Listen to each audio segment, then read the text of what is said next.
At the end. So to get us started off, I would love to introduce our Director of Natural Sciences, Colleen Evans.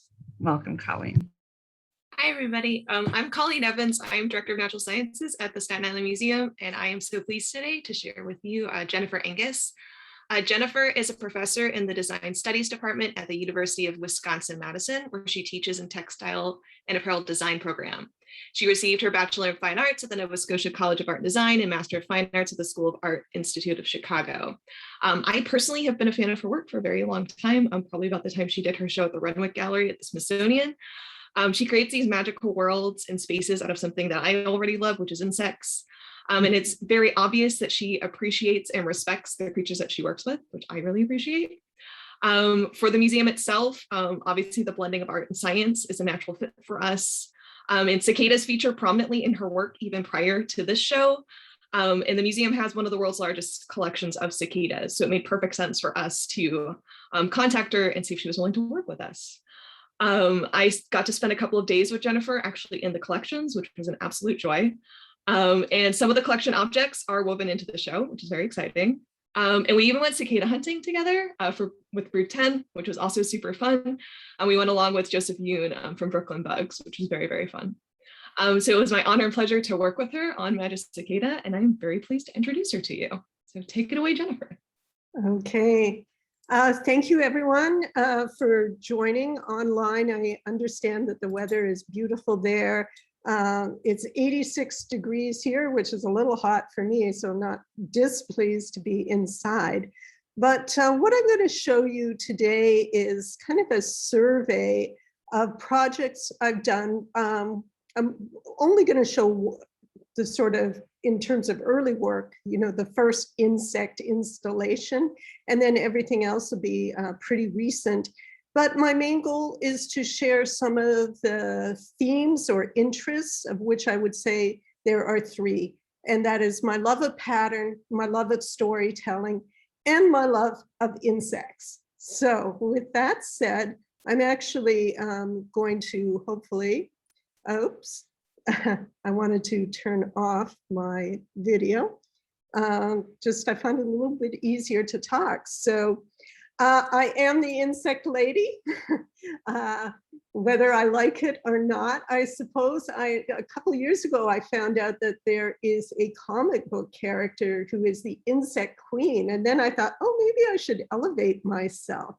So when people come to a Jennifer Angus exhibition, they do expect to see insects. Question I get asked is, am I going to work with insects my entire career? And I'd have to say that I have a pretty big investment in them. But what you're about to hear is really, I feel, two things that really drive my work and motivate me. Oops.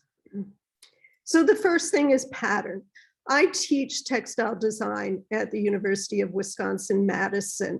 And I have loved pattern from the time I was a small kid. When I did drawings, I would draw in patterns. So what is it about pattern that is interesting, exciting? Well, of course, there's the visual dynamism, which we see here in this photograph by the photographer from Mali, Seydou Kiata. And probably to the majority of us, we think, wow, this is a really busy image. Two women wearing highly patterned garments against this patterned backdrop. Like, we just probably wouldn't do that. But when you love pattern, there is no such thing as too much pattern. And I would definitely say that that is an aesthetic I try to channel in my work.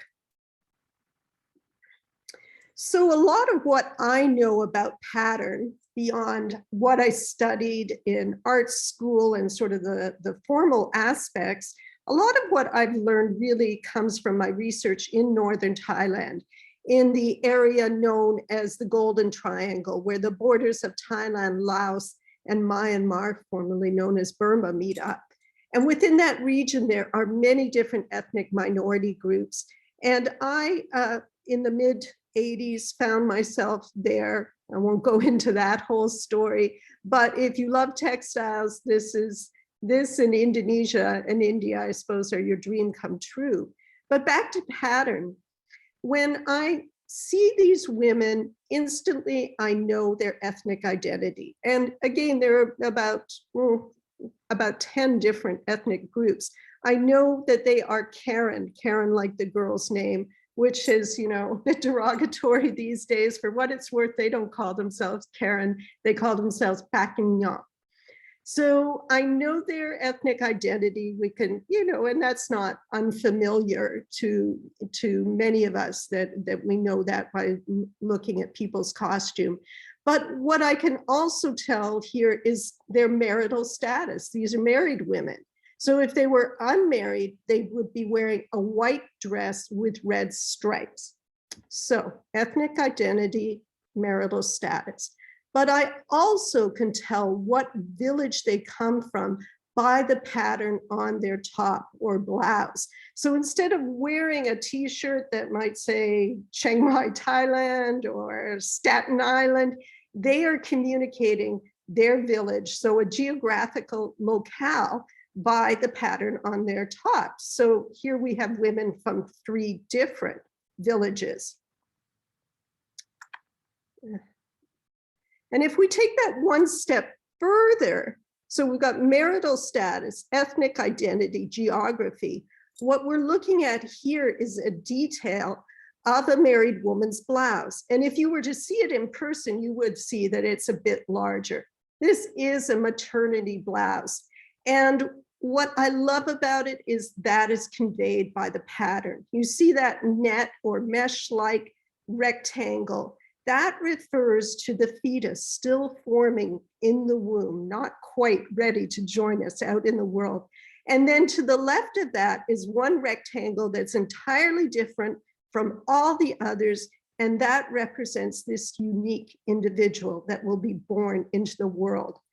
And to me, that is so exciting. That is the poetry of pattern. And I show this to my students and I say, here's the bar, the very high bar.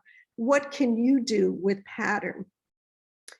And I'm also interested in pattern because it has the ability to sort of carry a narrative or be the starting point for a wonderful folk story.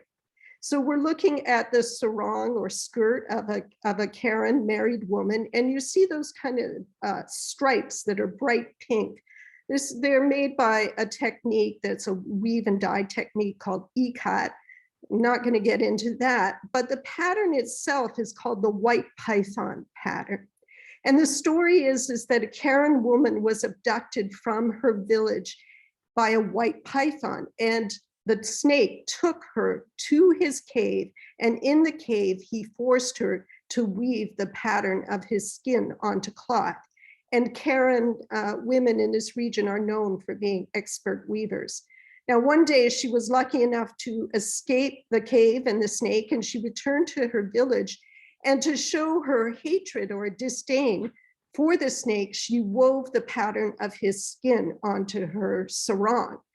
Now, to us, that may sound like, oh, Jenny, she's commemorating that. Well, she is in some respects, but you have to understand that culturally, anything to do with the lower part of the body, bodily functions, menstruation, is very distasteful. So it would be a big insult to the snake to put the pattern of his skin onto cloth.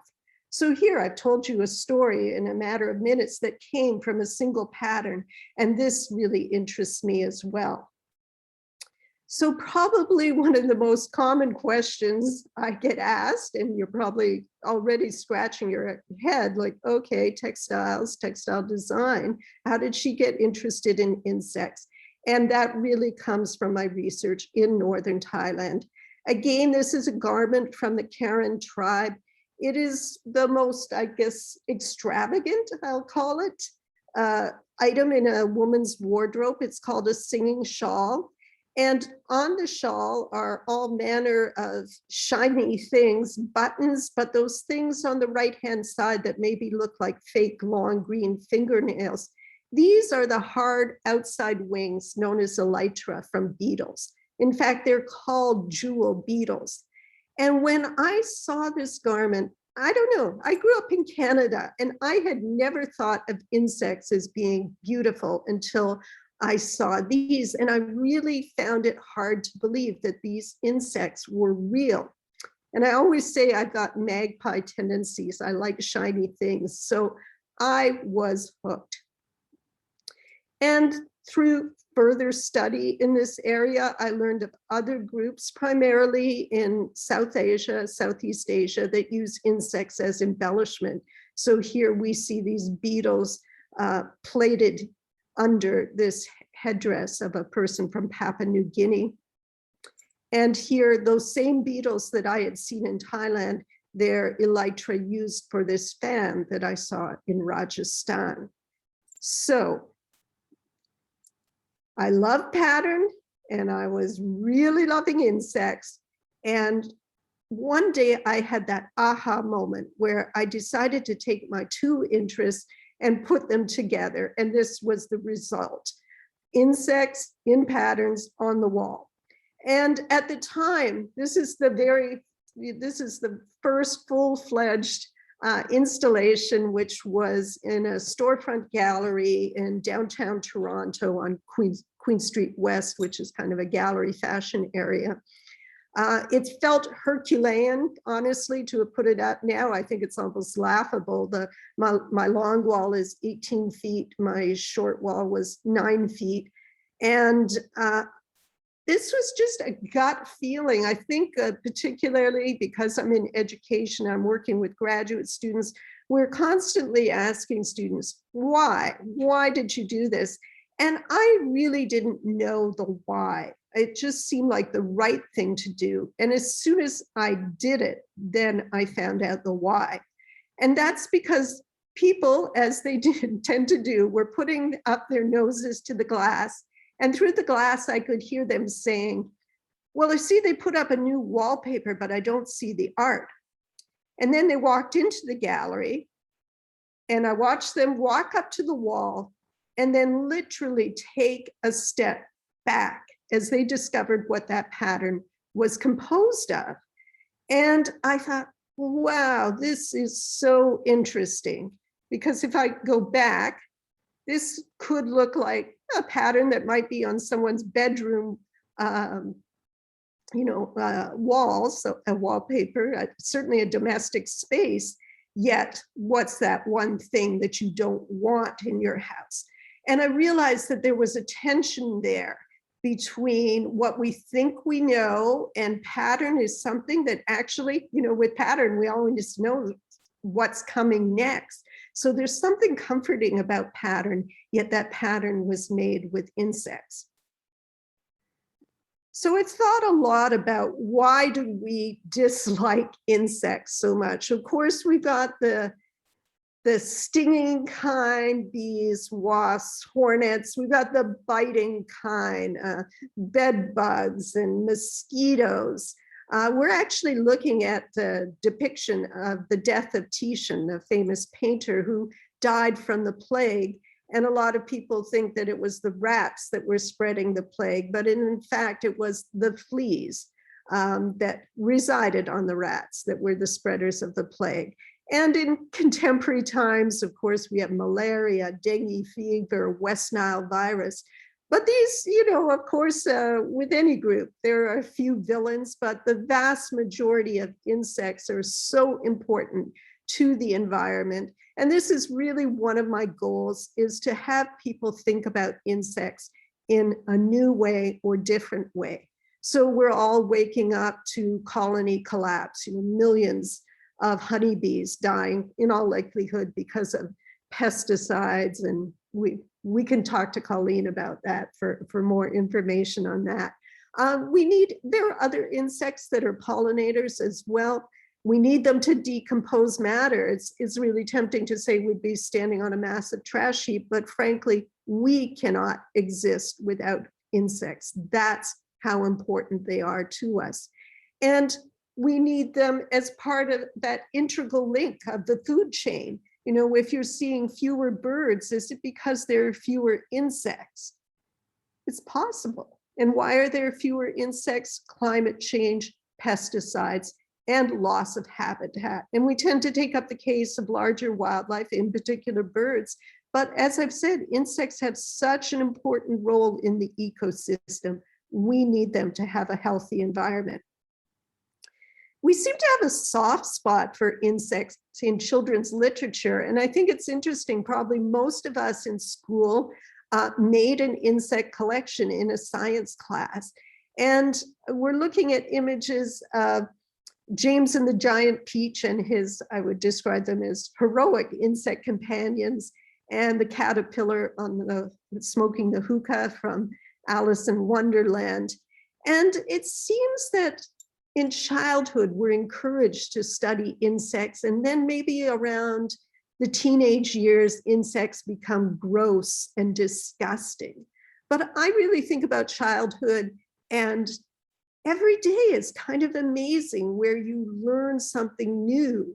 There's wonder. But as adults, and particularly in this age with the internet, you know, if I don't know something, I do a Google search and instantly I think I'm an expert. And so we just don't have as many moments of wonder. And wonder is certainly something I try and channel in my work. Honestly, if people walk into one of my exhibitions and say, wow, I've never seen anything like this before, then to some degree, I feel like job is done. So the most common questions I get asked are the insects real? Yes, they are. Is this their natural color? Yes, it is. Obviously, I'm crazy, but not crazy enough to paint them as well. And have I collected them myself? The answer to that is no, with the exception of the brood 10 cicadas that Colleen referred to. Most of the insects I use come from insect specimen dealers, and a lot of people are surprised that such people exist. But beyond individual collectors, you have institutions, museums, and universities that are also collecting insects. So yes, such people exist. But all of these questions made me think about the prestige of collecting, and to have the largest specimen or the rarest specimen, or at Staten Island, they could say they have the second largest cicada collection. And I decided to take on an alter ego or persona, that of intrepid insect collector. And I decided to present my discovery, Goliathus Hercules, here at the Kohler Art Center in Sheboygan, Wisconsin. And I get a lot of inspiration from the Victorian era because there was so many amazing scientific discoveries at that time. I mean, the source of the Nile, and we think about steam, steam ships and locomotives, people started to travel, and photography. And so there were these World's Fairs where countries presented what was new, what was exotic and different. And so I really wanted to present my discovery in such an atmosphere. So I told them I will be needing an archway, because I felt that that was very grand, and normally there is not an arch in this door. One of the things I know from studying pattern is that the larger the pattern, typically the grander the space. So we can think of a throne room, that would be an appropriate type of space. So the pattern around the perimeter of this room had this large pattern of grasshoppers, cicadas, and then below the common name is deadleaf butterfly. There was also a room within the room. Now, I was fortunate to go to a World's Fair, and you may think of that as being Victorian, but today we know them as Expo. I went to Expo 67 in Osaka, Japan, and that year the American Pavilion was showing the moon rocks, and the lineup to see these rocks was miles long. And my younger brother and I, we were desperate to see them. I think we thought they'd be green and glowing, but my mom said, no way, we're not getting in that line. And so I never got to see the moon rocks. You can see that I still hold some resentment. I wanted a room that people would have to line up to get into to see this wonderful discovery. And there he is, Goliathus Hercules, that very large beetle. He's in the case within the case.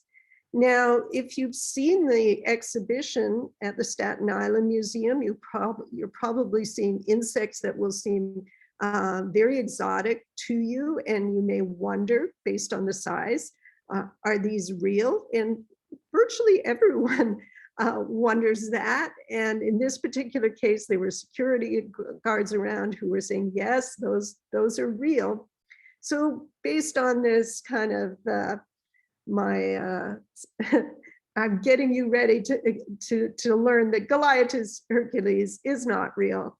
He is made in that tradition of Victorian hoaxes of the parts of several beetles. And of course, people were thinking, well, everything in here is real. And then they saw him and were like, oh my God, I hope, yeah. People always say, I never want to see that flying at me. Well, there were some clues to figure out that this was a hoax. There was a diary that people could read, handwritten entries that began on April 1st, so April Fools. Also, you see the three shadow boxes in the background there. It's actually, I've used insects to spell out the words to what's considered the opening line to the very first children's story in the English language that was not a moral tale or fable. And it is The Butterfly's Ball and the Grasshopper's Feast. And it goes, come take up your hats and away let us haste to the butterfly's ball and the grasshopper's feast. And I think that the suggestion, just that line suggests that this is a kind of fantasy world. So this lone slide represents, up until the show at the Renwick, probably my most well-known work. It was 3 exhibitions that were all called A Terrible Beauty. And it was an episodic exhibitions. I called them chapters, where I advanced a narrative. And this becomes the other important thing in my work, is my love of storytelling. And, you know, I could honestly give you a whole talk just on the A Terrible Beauty series, but I don't want to get bogged down there. It's kind of an unusual way of working, but it's led me to some really fantastic opportunities of which I'm going to share with you now. And that is the writing of my novel, In Search of Goliathus Hercules. Unfortunately, or fortunately, it's out of print now, which means there are no more hard copies to be bought, but you can get it for e-readers. At the second venue of the A Terrible Beauty series, there was a children's publishing company located there, and one of the owners saw the exhibition. And this company originally approached me about doing a picture book using my art with a few scientific facts, maybe a little bit of poetry. But in talking about the project over a year, they became aware of the underlying story of the A Terrible Beauty series. And they said, we want you to write that story. And I was pretty flabbergasted because I'm reasonably confident of my skills as a visual artist, far less so as a writer.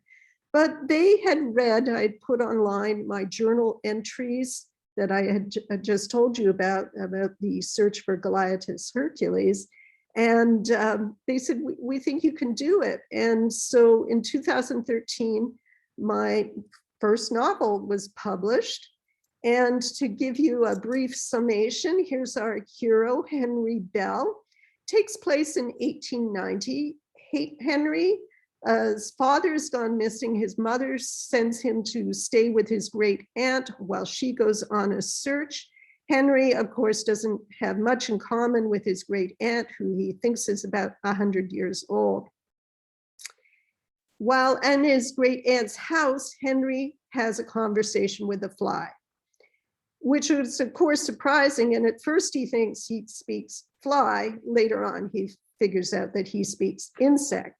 And this opens up a world to him in which he will eventually leave his aunt's house and join the circus, specifically the flea circus.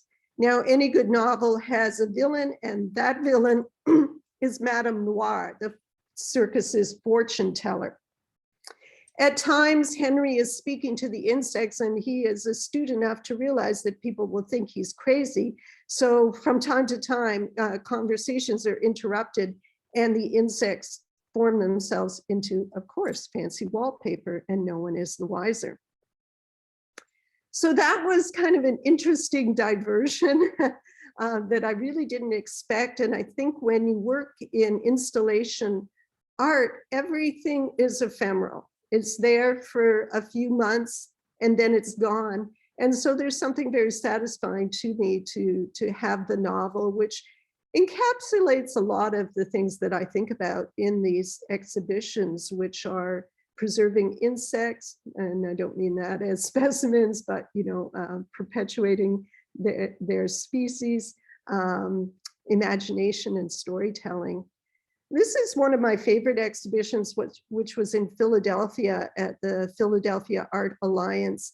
And you can see these cases, which are in Staten Island. This was their first incarnation, very Victorian, very close together. Maybe some people have been to the Pitt Rivers Museum, which I have this interest in museums, Victorian museums, which is not a terribly old concept. It really comes out of the Cabinet of Curiosities. So the museum concept is, dates to the late 1800s. So the Pitt Rivers Museum is a fine example.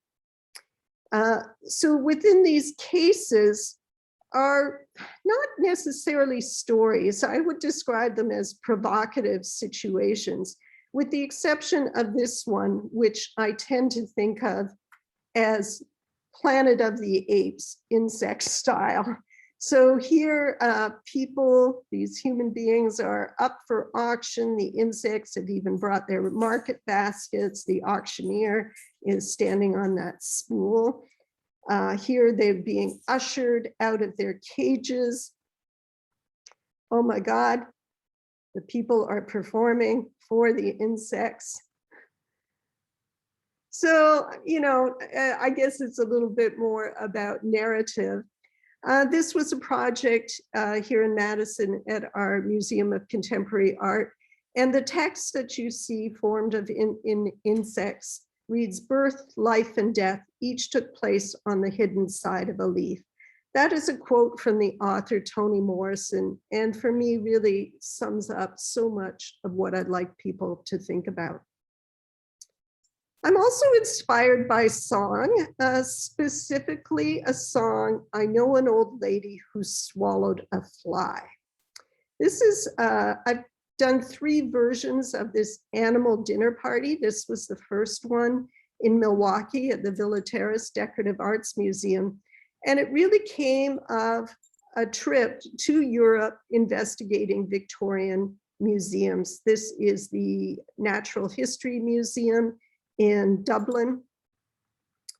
And this is Paris's Natural History Museum.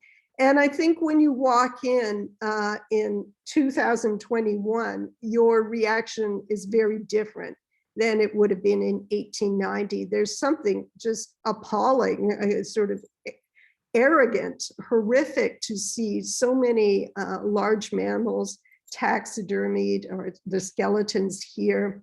This is actually from a kind of former palace in India. And I saw these mounts and they just depressed me. I was like, that should not be up. And there was just something so very sad about it. So back to the old lady who swallowed a fly. I really was thinking about, well, let me say, what did the old lady do? She swallowed a fly mistakenly. And to get rid of the fly, she swallows a bird, a cat, a dog, a goat, a horse, and a cow, all to get rid of this fly. And then she does indeed die.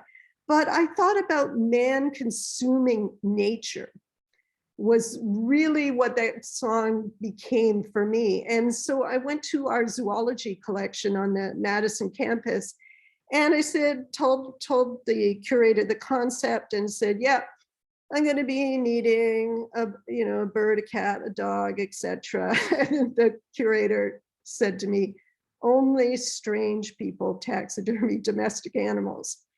And she said, this is what I've got. So this became the woodland version. And I think in many respects that turned out to be a happy coincidence, because ultimately what I wanted to talk about was the way we see nature as a commodity.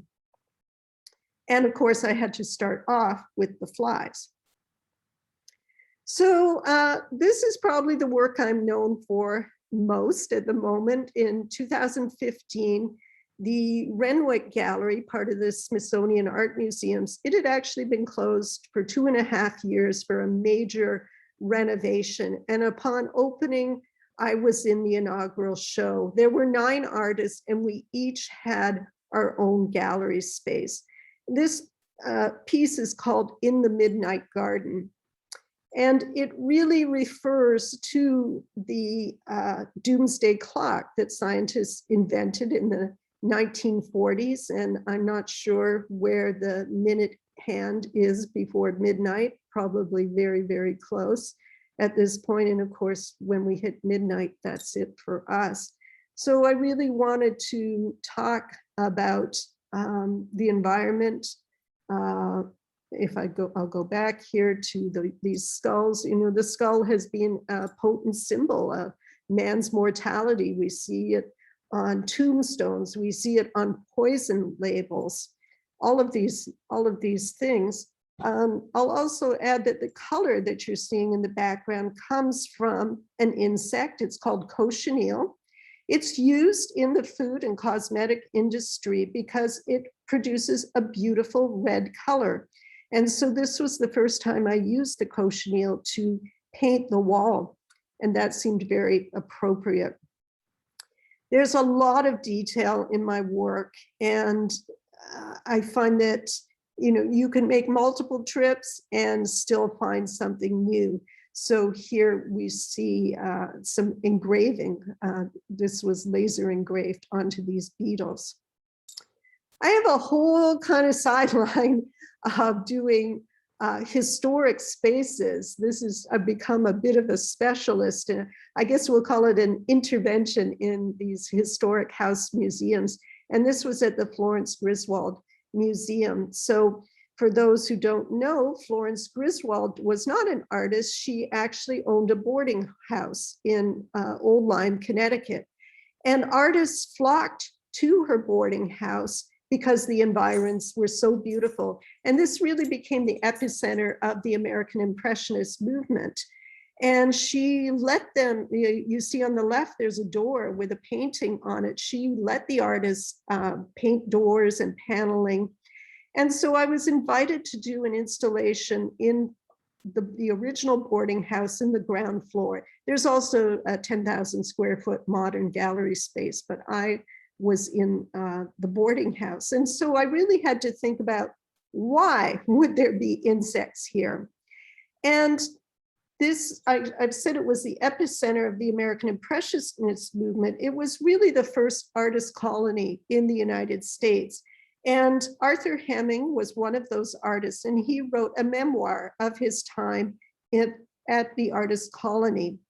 And he happens to be Canadian like myself. And so I decided to write a so-called missing chapter from his memoir. And that I called Silver Wings and Golden Scales. This happens to be the title of another sort of Victorian era book, but that was the title of my chapter. And the artists were actually well known for throwing parties and having masquerades.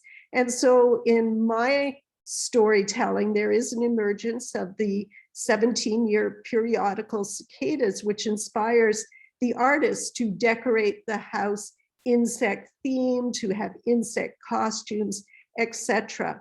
So again, it's an example of the narrative being sort of a factor in helping me make the decisions. And that chapter that I wrote was actually published in the exhibition's catalog.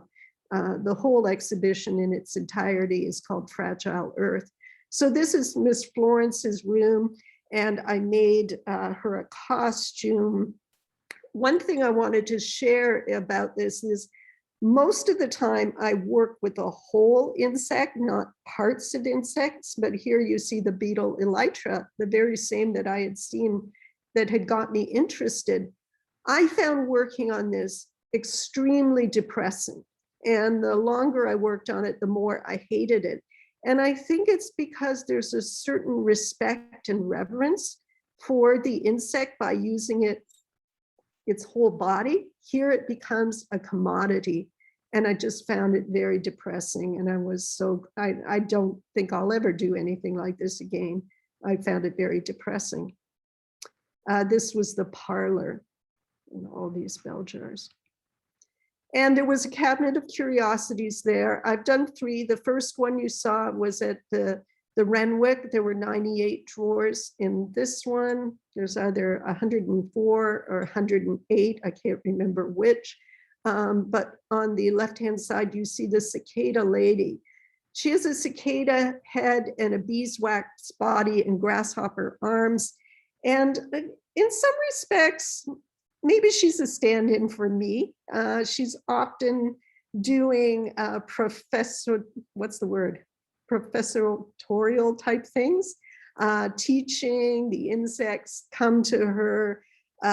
You will see that the insects are often standing on their rear legs. They've been kind of anthropomorphized. And one of my goals in this work is to try to create empathy. So when Beatrix Potter wrote The Tale of Two Bad Mice, I mean, these mice break into a dollhouse, they tear up things the way mice do, but then they leave tuppence in restitution and we go, oh, those mice are so cute. So I thought, well, what if I did that and we could think of insects as leading lives sort of parallel to our own, being busy, industrious. We do call insects industrious, that maybe we would think of them differently.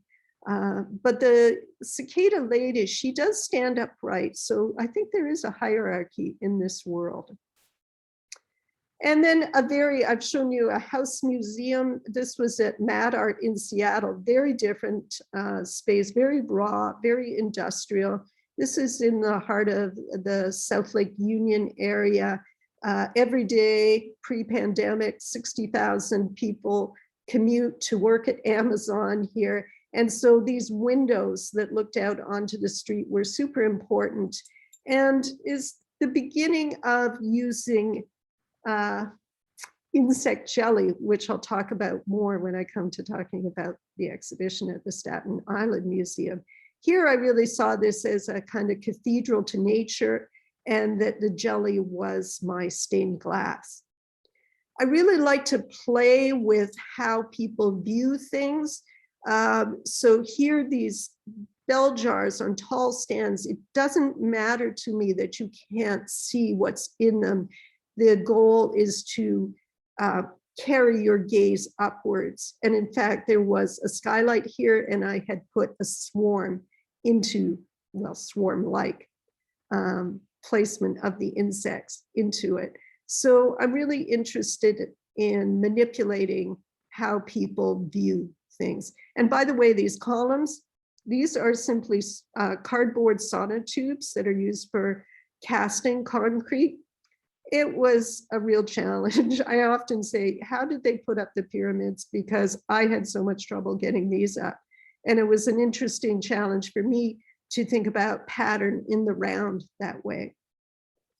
This is the largest exhibition I've ever done, which was down at the Museum of Fine Art in St. Petersburg, Florida, 7,000 square feet.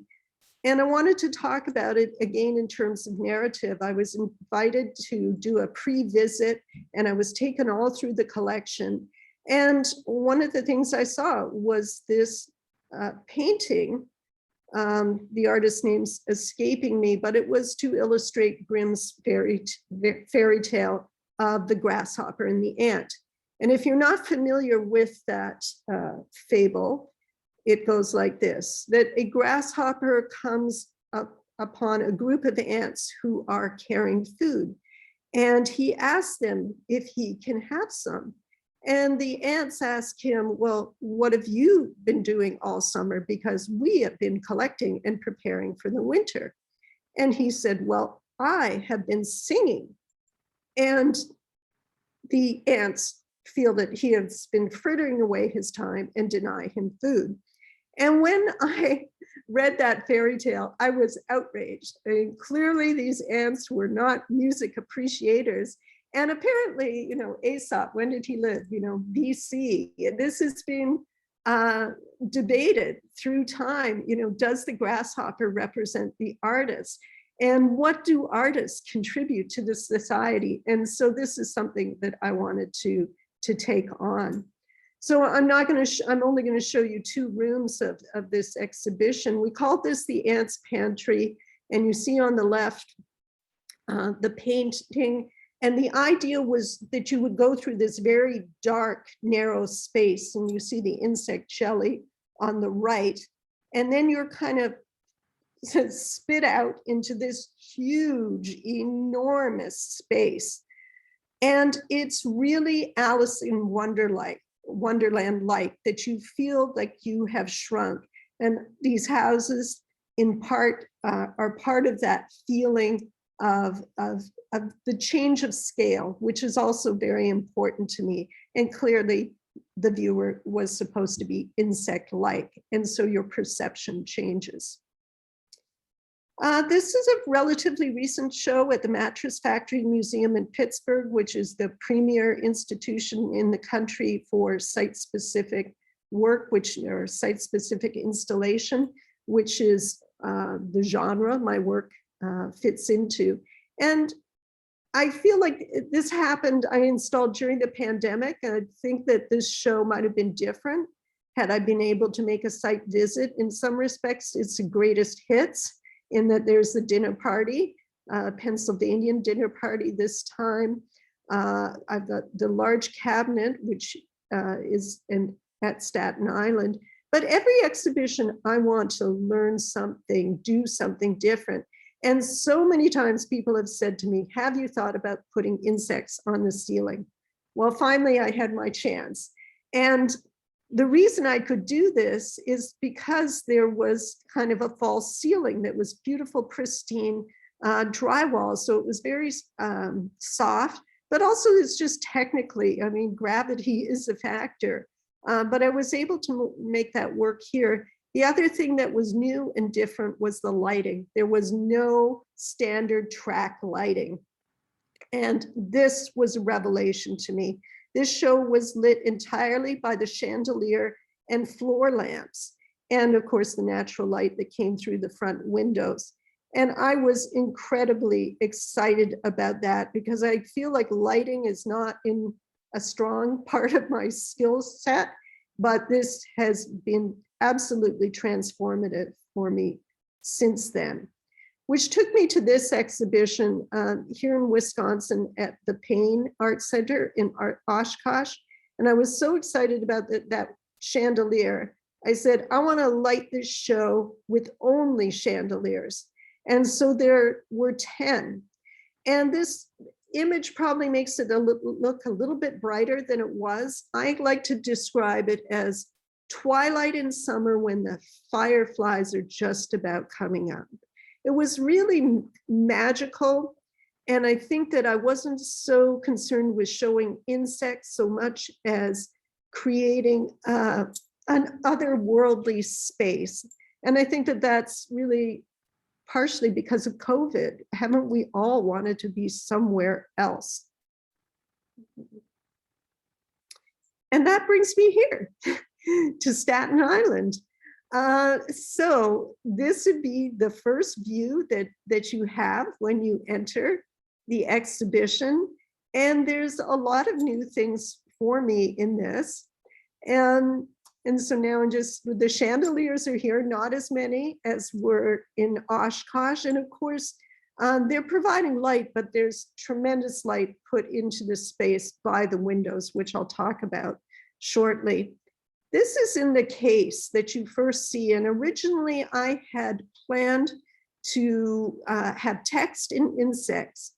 And there's a number of things that I had planned that I just wasn't able to execute at that time. I had planned to have a phrase about cicadas, you know, a kind of quote, but honestly, I just didn't have the right shaped insects to spell it out. And I invested a full day, and then it breaks my heart when I have to say, I can't do this. And I'm a very stubborn person, but I also try to follow my own advice to my students, which is to not force something to your will. And so what I did instead is this kind of swooping swarm of cicadas. The wall is a very unusual color, not just because it's a pastel pink, which we might not expect to see in a gallery. It is from another insect, not cochineal this time, but lac. And lac produces a resin from which a colorant can be made. And I know these things because I teach textile design and we talk about natural dyes. And in fact, lac is where shellac comes from. So I had to do quite a few experiments because it did not react the same way that the cochineal did. And once I'd done my experiments, I shared them with Donna Pagano, who's the exhibition coordinator, who is the most awesome yes person. Yes, we could do that. It's just fantastic to work with, and just a consummate professional anal retentive person like myself. And she mixed up this paint. So it's a paint. The lac was mixed with white paint. And then we put a glaze on top of that. The glaze was also mixed with the lac. So this is part of the storytelling in many respects, that the color is coming from an insect. And then you see this kind of, I don't know what to call it, cell amoeba type shape. As you all know, William T. Davis, one of the founders of the museum, had a passion for cicadas. So I knew that we would be celebrating the cicada for that reason, and also that this year was the emergence of brood X. So within each of these circles is a different cicada, and there is a little brass plaque that has its Latin species name. These windows, I've talked about the light. Again, this is something that I could try to ignore, and we talked about potentially putting temporary walls against some of them, but I said, no, let's just embrace these. And so I really drew upon my skills in textile design and screen printed these curtains that you see here. And they come from, this has been photoshopped, collaged from antique illustrations, some that I had, but that a lot came from the Staten Island Museum's archives. So thanks to Gabby and Colleen for those to create this pattern. And I think I talked about wow moment, maybe I'll call it a magical moment, because depending on the light, you may not see these images at all, that, depending on the light coming through or the shade, time of day, they kind of appear and disappear, which I absolutely love. So I embrace the windows. The cabinet. The cabinet is 170 drawers, and every single one of them is filled. I will say that drawer 1 at the very top left-hand corner, spelled out in insects, is Jennifer, and in 2, it spells out Angus. But the rest of them are these kind of little diorama scenes. And when you've done that much work, it seems a great shame not to show it. So the shelves that go around the perimeter of the room each have 3 drawers so that people could see a lot more. And then in doing that, of course, there are these gaps. And so Colleen took me into the collection, and I chose taxidermy from the collection to fill those spaces. So here are some of the drawers, and a wasp nest. I think that there's always this hint of danger, I think, when you see the wasp nest. The drawers have a few themes. There's certainly a theme of abundance, a lot of something, as you see with the milkweed. on the left, and these insects seem like they're almost drowning. I have a fondness for round things, so 2 of those. Since I teach textile design and work with natural dyes, the feathers in all of these were dyed with natural dyes. And I like to bring things that I feel like are kind of unique to me as an artist working in installation. And then there are these that are kind of very meta, museum within a museum. There's kind of an egg museum. And, you know, one can debate what these exactly are. I would think they're in the vein of natural history. So I have a lot of fun with those. And the cicada ladies are typically in these as well.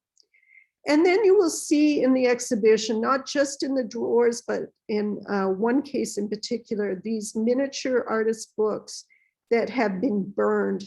And that is really my sort of nodding towards acknowledging climate change, that we have willfully ignored scientific information. And we have this, I hate to call it a tradition, but of burning books when we don't like something. And now our whole planet is on fire, is how it feels. So that's really what the books are about. Here's some of the taxidermy, and it was pretty fun choosing like this little flying squirrel. He already, for those of you wondering, he had already, at some point, someone had put a thread in him already. Colleen updated it.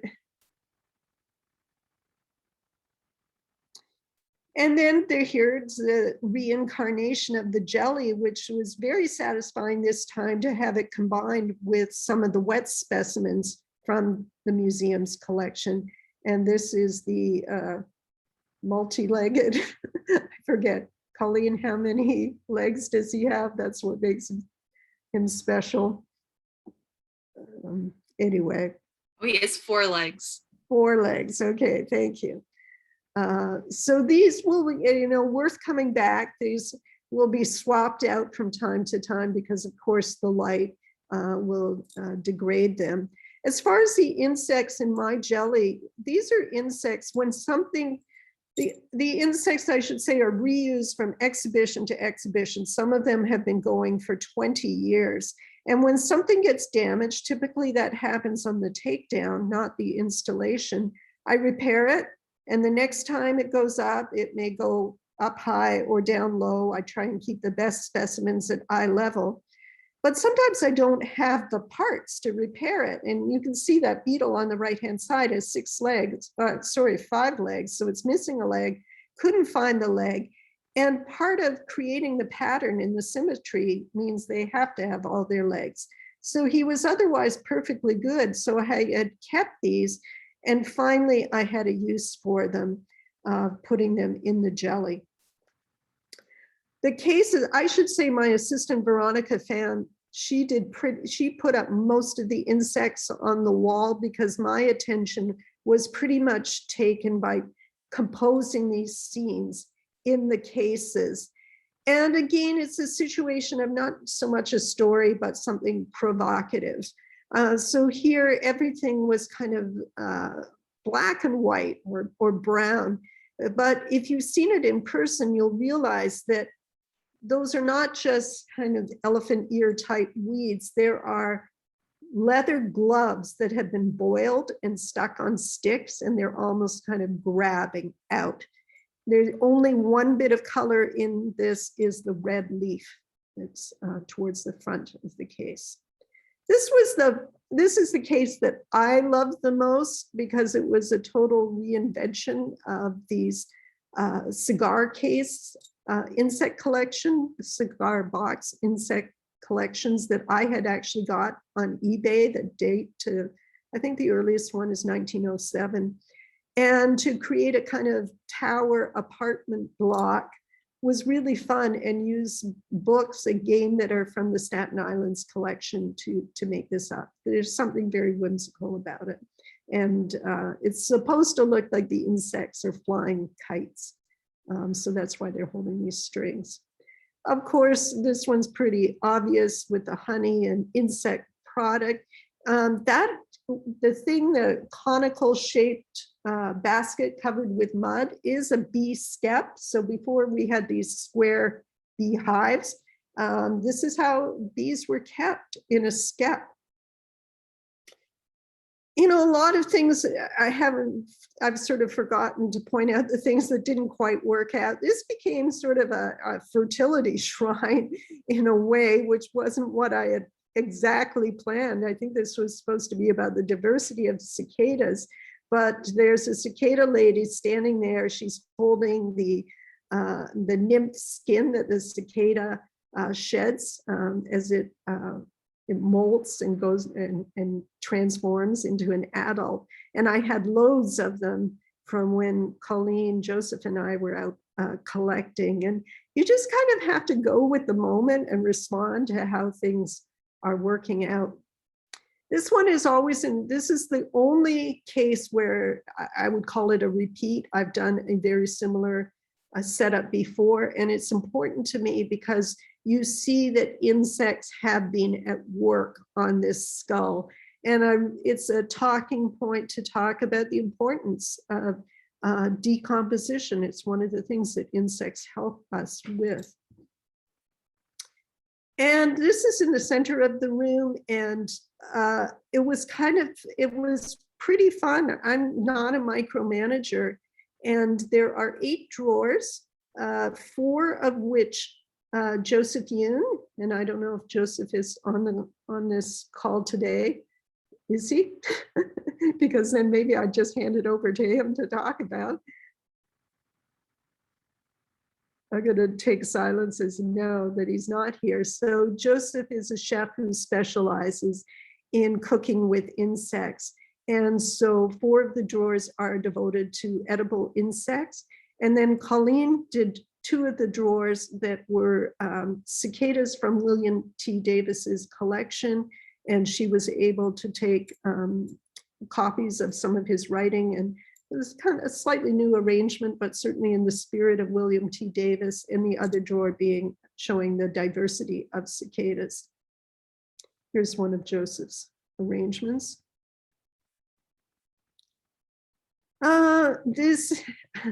So here, I don't know. I just feel like there's so many things I could talk about, but I'll briefly say within these little cubes are things known as cicada monkeys. They're made as souvenirs in China, and they're made with the parts of nymphs, the nymph cicada, to be these creatures that are playing mahjong and getting haircuts and cooking. So if you didn't notice that before, you should definitely check it out. And people always say, where did you get that? eBay. eBay is the greatest for things. Finally, that show that I installed in July is not my most recent show. It's this one, which is down at Texas A&M Corpus Christi. It's called Sanctuary. And as I've said, every exhibition, I want to try something new, learn something different. And the ceiling here is 21 feet high. So, and there is a second floor viewpoint. And so I really wanted to utilize that. Sanctuary is something, I mean, that's a big word these days in so many ways. And I think that's open to interpretation, but certainly the form came from a kind of cathedral and the rose or rosette window. And again, it's not important to me. You see all these little bell jars. Nobody can see way up high. I really don't care. It's just a feeling, an atmosphere that I'm trying to create. And that is my last slide. So I can turn on my video. I can either leave it up while we talk, or I can stop it. Whatever you like. Whatever you prefer, Jennifer. We have 2 questions in the room already. The first is, what will happen to the cicadas when the exhibition closes at the Staten Island Museum? So all of the insects, including the cicadas, will be taken down and they'll be pinned onto foam core boards, which go into storage boxes. which are then very carefully transported and either to another show or back to my studio, but everything is reused. As I mentioned, I have insects that have been going for 20 years. And part of the reason I can tell that is that I think it was 2003, I had a show at the North Dakota Museum of Art, and someone decided to touch up the paint job on the wall while the insects were up. And so a few of them have that color paint on them. But I just, it may sound crazy. I know Colleen will relate to this, is that there's some, even though I may have hundreds of a certain specimen, there are individuals that I recognize, and I'll pick it up and go, oh, you, I remember you. So yeah, it's not only is it the morally right thing to do, and I do think of the insects as ambassadors for their species and having an extended afterlife in my work, it's a financial investment. I can't just throw these out. Thank you, and thanks for that question, Rick. The next question is, what preserves the insects? I'm thinking that this is particularly in reference to the jellies, but correct me if I'm wrong, Eileen. So the insects on the wall, nothing is preserving them. They are simply dead and dried.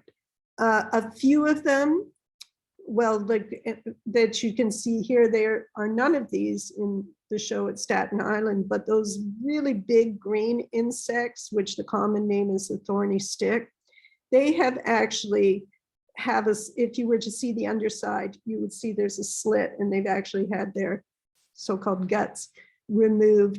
A lot of times, katydids and grasshoppers have cotton batting stuffed in to keep their sort of abdomen out. But other than that, nothing. In terms of the jelly is made just like the way anyone would make jelly, with a natural colorant. So red hibiscus, I think I did use cochineal for some, green tea, turmeric, beets, sugar and pectin. And I tried to use the low sugar pectin, but it doesn't, you don't get a nice clear jelly. So people ask me, can you eat the jelly?